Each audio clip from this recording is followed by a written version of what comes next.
power. Bonjour, Yamina Mayoub, Céline Burgos. Merci d'avoir accepté l'invitation du syndicat des quartiers populaires de Marseille qui, au lendemain du confinement, s'est interrogé sur ce bouillonnement solidaire qui existe dans notre ville et qui va à la rencontre des militants et des militantes qui continuent de s'organiser en fabriquant des stratégies de solidarité. Donc, c'est tout naturellement qu'on s'est orienté vers le quartier de la Busserine qui a une grande histoire dans l'histoire de l'engagement et qui montre à nouveau son engagement pendant cette période. Avant, je vais vous laisser vous présenter. Yamina, si tu veux bien commencer. Bonjour, Yamina Mayoub, comme vous l'avez dit, je suis locataire des quartiers nord de la Busserine depuis 16 ans à peu près. J'ai 3 enfants. Et j'ai commencé à militer en rentrant à l'association de locataires de Saint-Barthélemy 3, la LCV. Et puis de là, avec Zora Berich, où j'ai beaucoup milité avec elle. Et puis j'ai pris mon envol à ce moment-là. Et du coup, je suis rentrée dans le groupe de veille de l'Agora, je suis rentrée dans le bureau, et puis je m'investis par nécessité. Merci Yamina. Céline?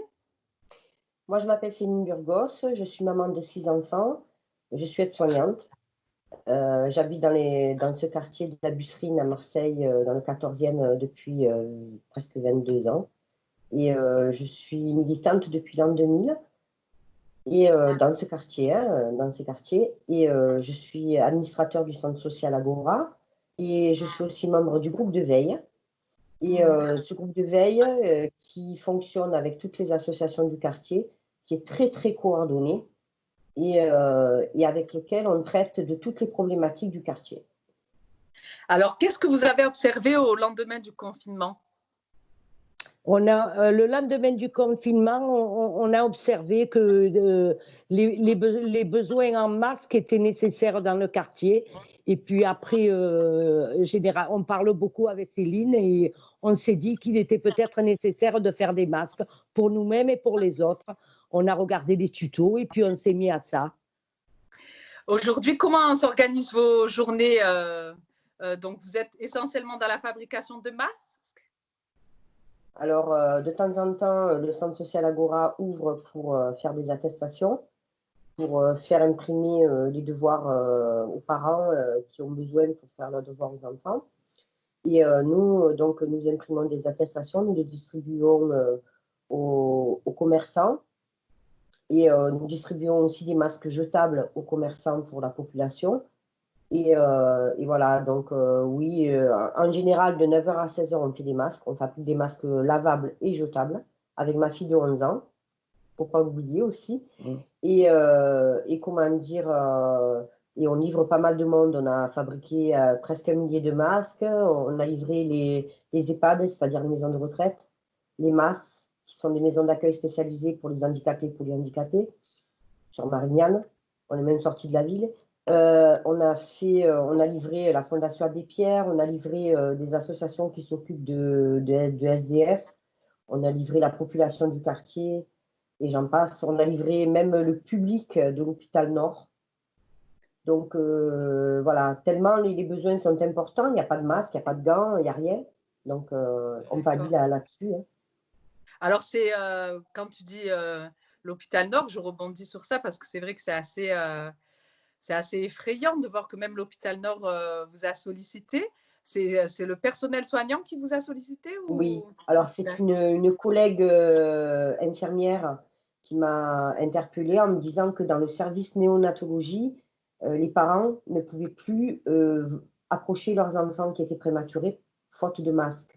Donc elle m'a demandé d'en fabriquer pour les parents afin qu'ils puissent s'approcher de leurs enfants qui étaient bébés. Voilà. Et on a pallié avec ça. Et on l'a fait avec plaisir, hein, parce que je n'aurais pas accepté, moi, de ne pas voir mon enfant. Bien sûr. Et ça se passe comment? Alors, les associations viennent directement les chercher à la Busserine? Oui, parce qu'on est confiné, donc on respecte quand même le confinement et je refuse de me déplacer. Donc, ce sont les personnes qui ont besoin de masques qui viennent les chercher, qui m'appellent et je leur descends directement et je leur donne. Moi, je ne me déplace pas. D'accord, Voilà. très bien.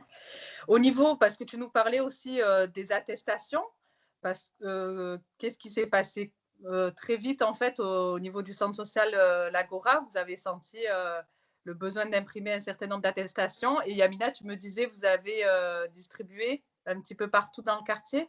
Oui, on a jugé nécessaire, vu que pas tout le monde dans le quartier a des imprimantes, peut imprimer des attestations, peut pas les copier. On a imprimé des grosses quantités et puis on distribue dans les magasins, dans les pharmacies aussi, Picon et ici Madame Cara. Et puis on en dépose 1 à 2 fois par semaine avec des masques en papier. On fait ça régulièrement. D'accord. Tu me disais, Yamina, parce que tout à l'heure, quand on discutait avant l'entretien, et je vous ai posé finalement la question de qu'est-ce qui fait que vous vous êtes engagée déjà il y a quelques années, mais encore aujourd'hui?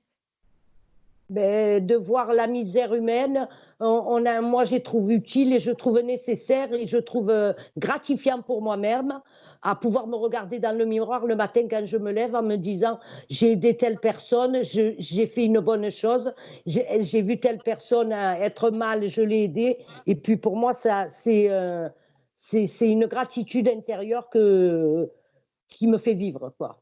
Même dans ma propre misère. On ne peut pas rester, sans rien faire, étant donné qu'on a quand même certains outils pour aider la population. On ne peut pas les laisser comme ça, sachant qu'on a ces outils-là. Donc, pourquoi ne pas en faire profiter? On ne pourrait pas se regarder dans la glace. Est-ce que ça vous semble normal aujourd'hui, dans une telle situation, que ce soit les habitants eux-mêmes qui pallient à l'incurie politique? Pas du tout, c'est une honte. C'est une honte. On voit avec enfin, voilà, l'incompétence du gouvernement. On voit l'incompétence du gouvernement à ne pas assurer le matériel qu'il faut, déjà pour le personnel médical, pour la population. Et on est un exemple d'échec. On est un exemple d'échec pour le monde entier. Voilà. Le confinement, il a été simplement ordonné parce qu'il n'y a pas assez de lits dans les hôpitaux. S'ils n'avaient pas fermé les lits, il y a des cliniques qui sont fermées et qui attendent justement d'être ouvertes pour pouvoir accueillir les personnes. Et ces cliniques-là sont fermées. C'est une honte. C'est une honte. Non, c'est pas normal. C'est à eux d'assurer. Si les gens ont voté pour eux, c'est pas pour rien. Et en fait, on se rend compte qu'on est abandonné. On est abandonné non seulement par les institutions, le service public, on est abandonné par tout le monde parce que les gens, ils crèvent de faim. Ils crèvent de faim. Demain, qu'est-ce que vous auriez envie de défendre? Nous, on voudrait défendre un peu de joie et un peu d'égalité entre toute personne, l'égalité. On voudrait voir les jeunes du quartier réussir, avoir des formations normales, pas des petites formations où ils les prennent 15 jours, ils les jettent. C'est ce qu'on voudrait. Donner la chance à tous ces jeunes de quartier. Moi, je dirais que déjà, on voudrait que le gouvernement nous prenne moins pour des imbéciles, déjà, et qu'il fasse un peu du travail sérieux et qui qui s'occupe de la population de la France. Parce que ce qui arrive, c'est une honte. Il y a des personnes âgées qui sont en train de mourir, des personnes âgées qu'on tue avec connaissance de cause. Et ça, c'est horrible. Ce décret qui a été sorti le 28 mars 2020 pour cette injection de Rivotril pour les personnes les personnes âgées qui sont atteintes de détresse respiratoire, ça les tue. Donc, c'est comme une euthanasie. Et encore, une euthanasie, c'est avec le consentement de la personne. Là, c'est sans le consentement de la personne. Donc, ça, c'est une honte. C'est une honte. Tout ça parce qu'ils sont incompétents à gérer une situation donnée. Donc, à un moment donné, il faut arrêter. Nous, on attend du sérieux. Est-ce que vous avez observé que dans le quartier de la Busserine, du fait de son histoire, finalement, très vite, les logiques de solidarité se sont mises en place? Est-ce que vous pouvez... est-ce que vous avez observé ça? Par le réseau du groupe de veille, on a réussi à faire avoir des colis aux personnes. Et puisqu'on a Marion qui fait partie du club de handball, qui fait partie du groupe de veille, qui s'est engagée, mais elle travaille d'arrache-pied pour livrer les colis aux personnes. Et elle fait un travail formidable. Et je veux dire, on s'organise, on se coordonne justement on a fait des listes des personnes, on a listé les personnes qui étaient dans le besoin pour les inscrire pour les colis et tout. On travaille tout le temps, quoi. Je veux dire, pour pallier justement à cette misère et à ce manque de besoins. Voilà. Yamina, qu'est-ce que tu peux nous en dire? Toi aussi, ça fait longtemps que tu es sur la Busserine. Ben oui, moi je voudrais dire que le groupe de veille est un groupe d'association avec l'ADAP, Adélis, Régie 13. On est tous réunis et chacun sait ce que doit faire l'autre et puis chacun tient au courant l'autre, ainsi que Sheba et compagnie. On est tous main dans la main et j'espère qu'on restera et puis après le confinement, que notre lien se fortifiera. Oui, Maméga aussi. Et Maméga, oui. J'en oublie, excusez-moi. Il y en a tellement on est tellement dans le groupe qu'on... Voilà, j'espère que nos liens seront resserrés après ça encore plus.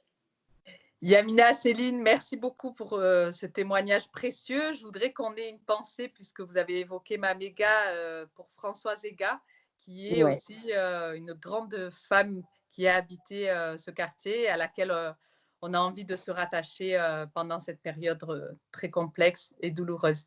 Merci à vous, force et courage au groupe de veille. Merci encore de votre engagement. À bientôt.